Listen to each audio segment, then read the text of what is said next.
From the College by the Lake, Coeur d'Alene, Idaho. Local, regional, national, and international guests discussing the issues and topics affecting the way you live are on Forum, the North Idaho College Public Forum, with your host and moderator, political scientist Tony Stewart.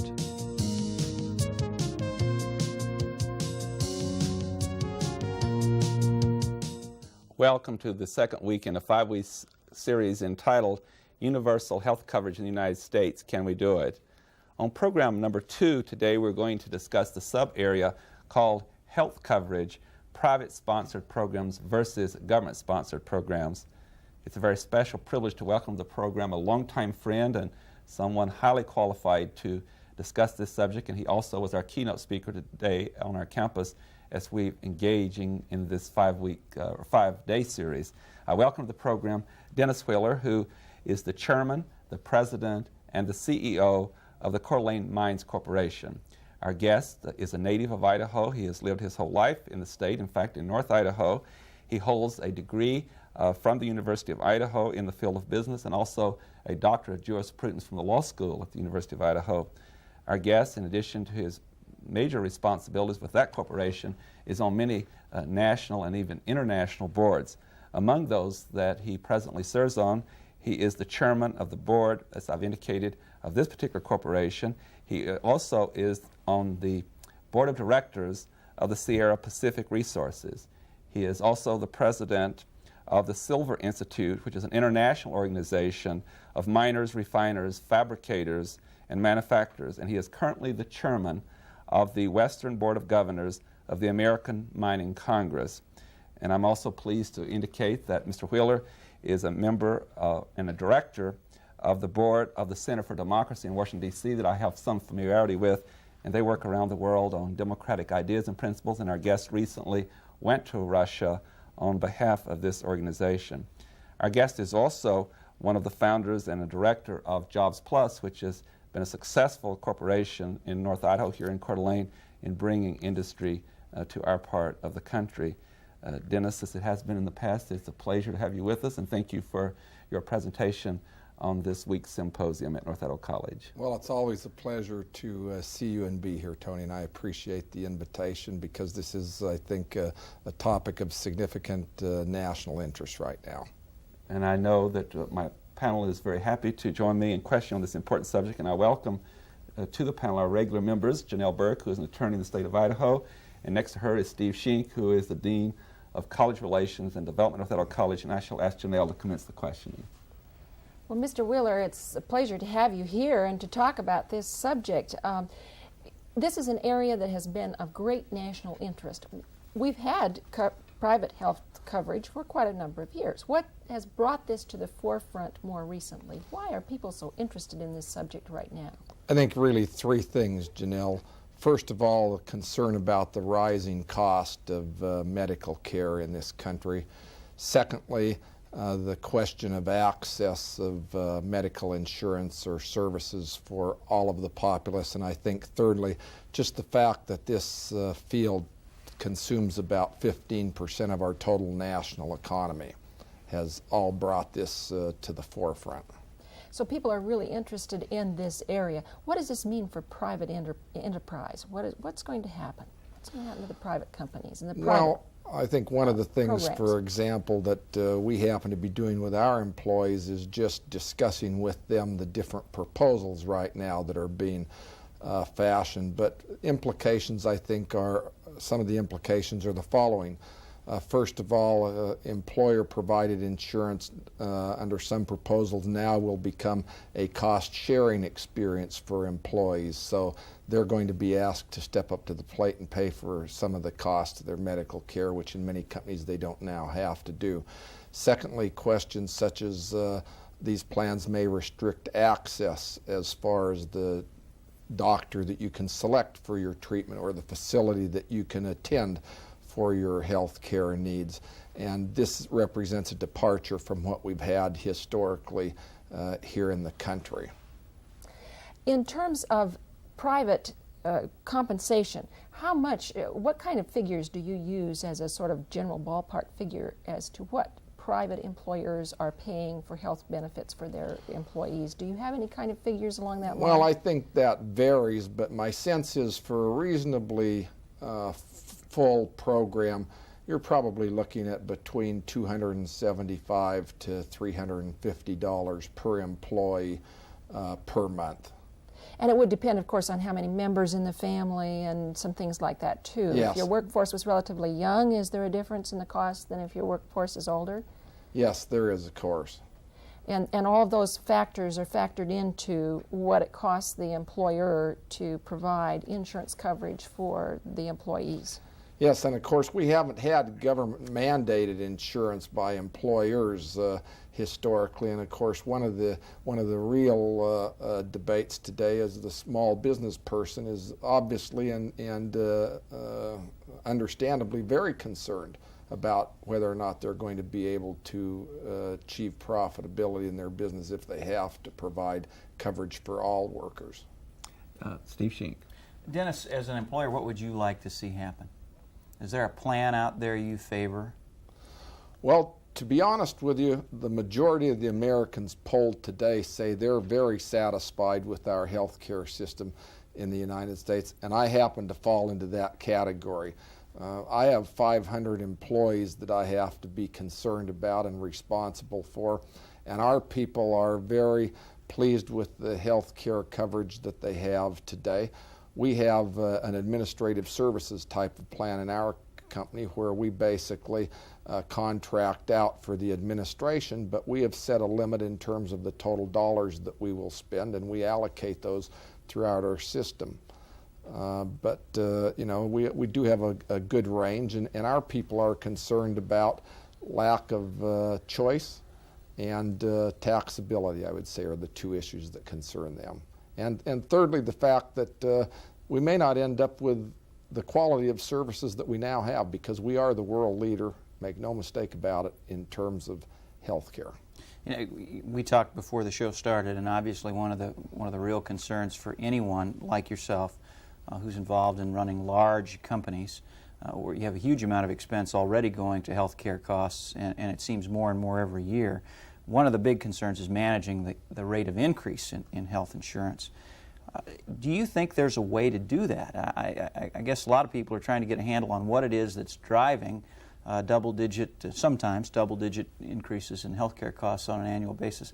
Is there a way to get those cost escalations under control?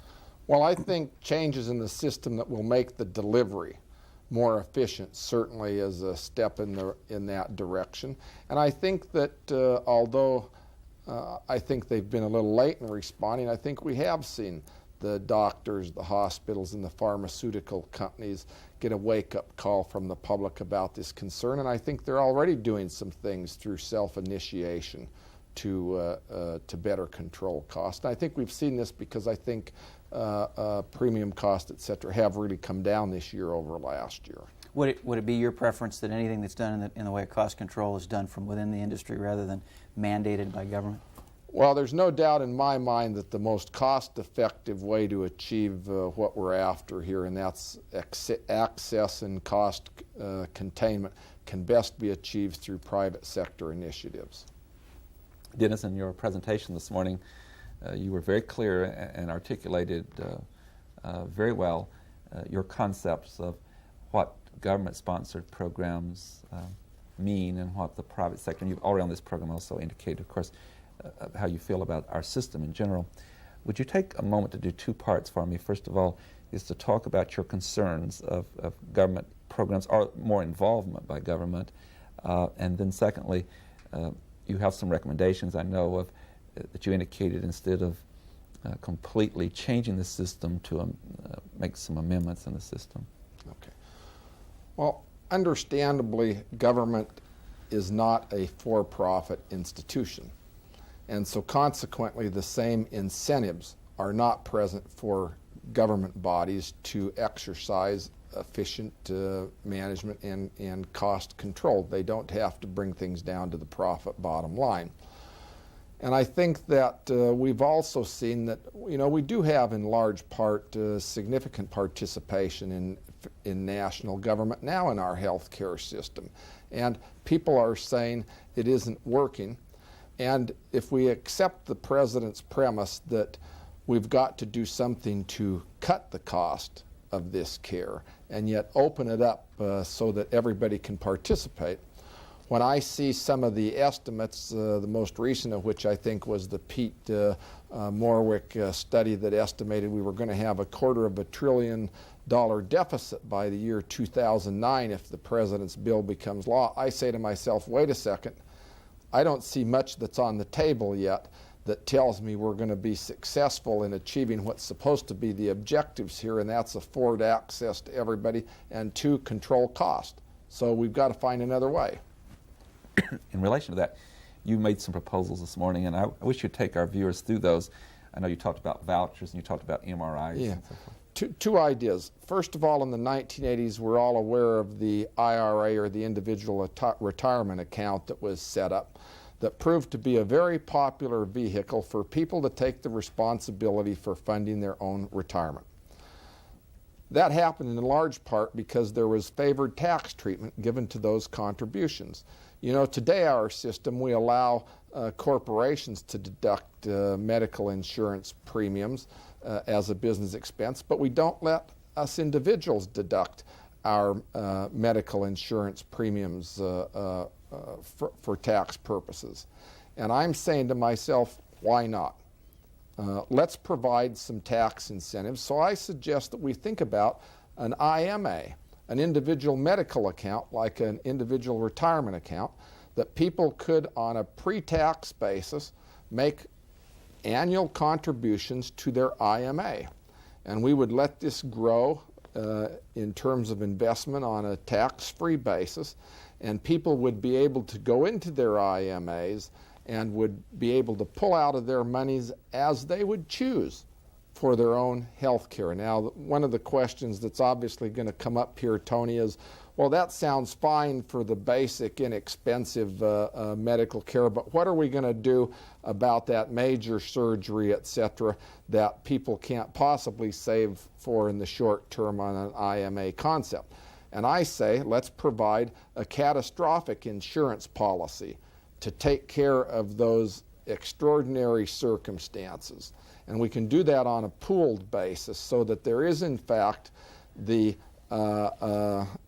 coverage beyond what the IMA can provide. But as we know, catastrophic policies aren't the expensive policies. They take care of those unusual situations, and so they are affordable.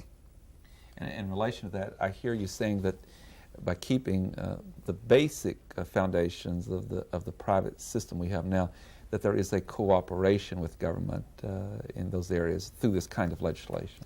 Yeah, I think that's right. And I think what we really need to do here is build a partnership. You know, we have to get out of this adversarial mode of thinking that we always have to have this conflict between government and the private sector to get things done. This ought to be a partnership approach here. Also share with our viewers your concept of the voucher system. Well, I just happen to believe that the American public is comprised of intelligent individuals. I mean, we make individual choices every day as consumers. Every time we go to the store to buy our groceries, we buy an automobile, whatever we do, we're perfectly capable, we've shown that, to be consumers that do our homework and we exercise our own choices.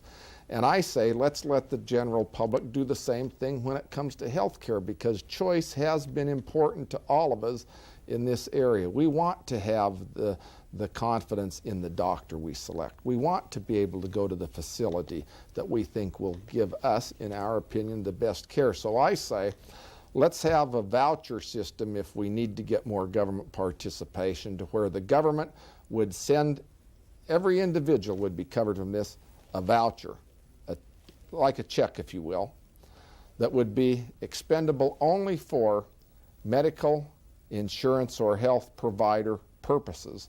And then let's let the individual go out and choose where that's going to be spent and how it's going to be allocated. And that should be the limit of the government participation. And I think this would have some other benefits. First of all, the insurance carriers would become more competitive. Why? Because they would know that people were going to have freedom of choice as to the type of insurance coverage they want. Secondly, it would allow the consumer to go out and shop for the type of specific policy coverages and provisions that they wanted. But we wouldn't end up creating a new federal bureaucracy to administer the healthcare system. And I think that's the last thing we need, because that's going to result in less efficient delivery and higher cost. Janelle Bird. We've been talking a little bit about health programs as such, but I also want to give a little bit of time to the prevention of medical needs. I know that many companies now have vigorously engaged in prevention programs, both from a safety point of view, but also from a general health point of view. They're encouraging their employees to be healthy. What does this mean, and how is your company engaged in this kind of program? Well, I certainly think one of the good responses of the health providers has been to create an awareness among us all that there's a lot that we can do in a preventive stage to give us more satisfying lives. We're going to feel better, and we're going to take better care of ourselves, and that means medical costs are going to be lower than they normally would have been. Why? Because we're going to prevent illness or disease from happening in the first place, or we're going to be at an earlier detection stage to where the cost of treating it is less. Yeah, we and I think many other companies have health facilities for our employees, and we do encourage them to work out, if you will, and we also give them little awards when they reach certain targets. And I think that preventive medicine and responsibility, I mean, we're really talking about personal responsibility here. And while you and I aren't doctors, we're not healthcare providers, we can do certain things to help this whole question. Number one, we can try and keep ourselves more healthy so that we have a more fruitful, enjoyable life. But we're going to be less of a drain then on the cost of the system because we are more healthy. I know that you've been involved in mining over a number of years, and you've probably watched quite an evolution as to how the company talks about what they're doing with their employees, and also about how the employees respond to that. How would you compare now what's happening with what was happening 10 years ago, 20 years ago, 30 years ago in industry? I think we are seeing quite a revolution in industry, because I think historically in many industries, and the mining industry was certainly one of them, almost full coverage of medical, dental, optometric costs were provided by the company. But because of these cost increases, it's not practical or possible for companies to do that, and so employees are being asked to make choices and to participate in some really hard decisions about what the company can afford to provide and what they want to participate in. But I think we have to keep one thing in mind. Much of the cost increase that we're seeing in healthcare services is because we are the world leader in terms of new technologies, new surgical procedures, new medicines. I mean, over half the new drugs, and let's face it, we're seeing some miraculous drugs invented these days. More than half of them are invented here in the United States by our pharmaceutical companies. And these procedures and medicines and whatnot, they do cost money to develop. You've sort of stolen my next question, and that was, you're a company that has interests outside this country. You're a company that has interests outside this country. Can you indicate kind of what some of the differences are and how people look at healthcare in other countries and how they look at them here? How fortunate we are, probably, you're going to say. Well, I think one of the misleading campaigns that's being waged on this issue of healthcare is the idea that many foreign countries do it better than we do here in the United States. I just don't accept that. I do have to travel from time to time in conjunction with my job, so I do have the opportunity to see how things are done elsewhere and to talk to other people. And frankly, the folks that I talk to in places like Canada, for example, and Germany that I've bumped into, they're not that keen on their own systems. And in terms of quality, there's no doubt in my mind that the highest quality care is here in the United States. And I think when it comes right down to it, the American people aren't willing to sacrifice that. Steve Sheen. Dennis, every business, of course, has to contend with the threats to the bottom line. Banks have loan loss reserves. Companies like yours occasionally have to write off bad debt. In the healthcare industry, and this is certainly one of the things that drives rising costs, there is indigent care. I think that the truth is, and we'll probably have other experts on this week who might give me better information, but the truth is most people in America do have access to some kind of health care. Problem is there's a great group of uninsured out there who get no preventative medical care and who get their care in the most expensive way possible, and that's through the emergency room, when what could have been treated at a much less expensive level has blown up into a full-fledged emergency. Is there a way, and we heard this debated via satellite by some of our guests yesterday, is there a way that we can extend primary medical care to at least the vast majority of people in the United States without reaching the kind of deficits figures that Marwick and Mitchell talked about in their study? I think there is, Stephen. I think really we're almost at the point of universal coverage now, in fact. But let me just make a couple of comments to you here. The statistics that I've seen show that about 85% of the American public has insurance in some form.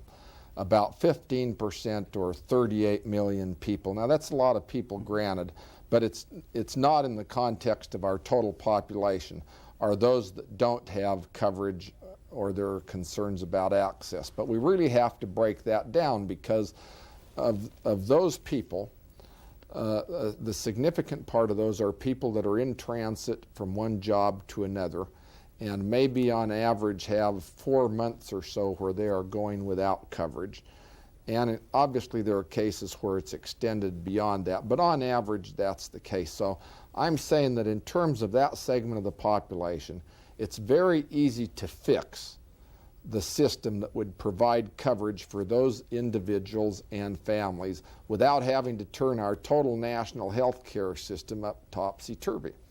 The other thing is, we do have people in society that make the choice that, hey, I'm young, I'm healthy, nothing's going to happen to me, I don't need to pay money for insurance, I'd rather have it to buy a new boat or a car. And so they make consumer choices. And we put those people mistakenly into that 38 million. Now, granted, there are those people that their income levels are such that they cannot provide for health care. And we need to ensure, we absolutely need to ensure that those people have access.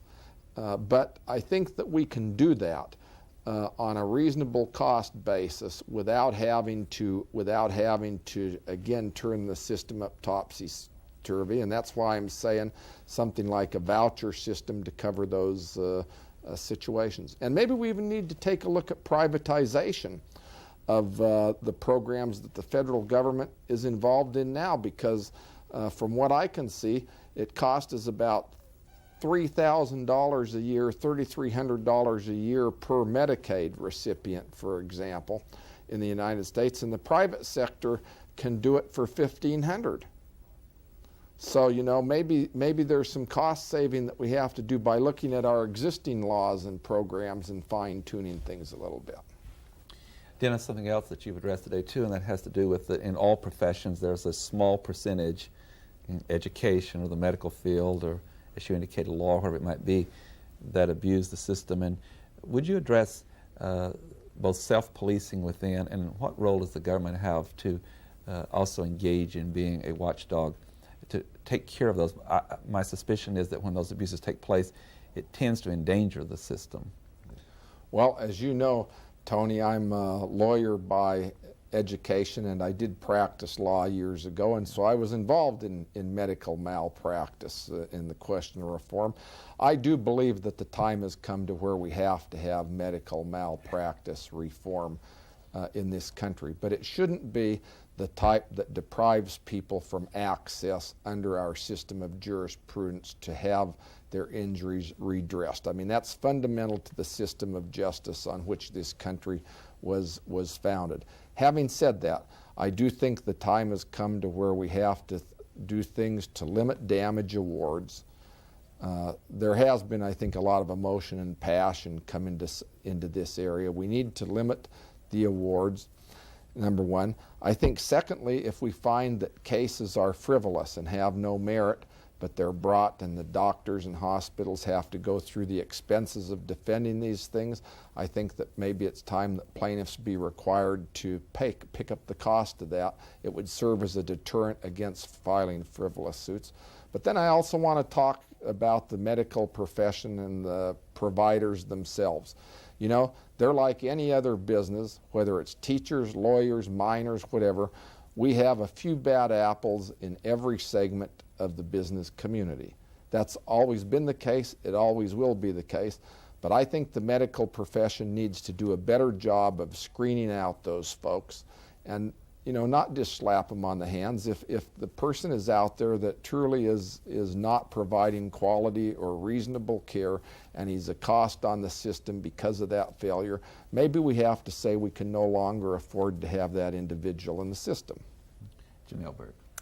Well, we've talked a little bit earlier about the small businessman versus the large company, and most large companies do have some kind of a program, either self kind of program, or else it's a program that's through a company. But what about the small business person who's out there, and what kind of suggestions do you have for that? Should there be a banding together of a lot of small businesses to create one large pool?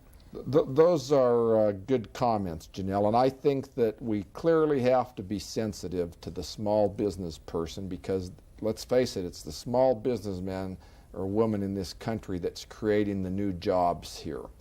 And they're going to continue to be a very important segment of the economy, and we simply cannot impose unreasonable cost on them in this debate. So I think we've got to do a couple of things. We've got to think in terms of insurance pools so that costs can come down. Maybe we have to expect the insurance industry itself to recognize that there's a disparity here in terms of ability to pay, and maybe they have to participate in part of that. The government perhaps has to do the job from the point of view of making sure that there are reasonable cost alternatives available to employers, and probably employee cost participation is in order here. But we certainly can't expect the small businessmen to pick up the full cost of full-blown employee medical coverage. I just got the signal, Dennis, that we're out of time. On behalf of the panel and the staff, we thank you. You've been so generous with your time all day today, and speaking on our campus and being on this program, and also serving on a panel on campus. Again, thank you for your time and your very important information you've provided to us. Thank you, Tony. It's been a pleasure to be here. Ladies and gentlemen, this has been program number 2 on health care and the whole question of what we might do in the future with Dennis Wheeler, who is the President and Chairman of the Board and the CEO of the Coeur d'Alene Mines Corporation. I invite you to be with us again for the 3rd week in this series with a guest, and I hope you have a very good week. Until then, I am Tony Stewart.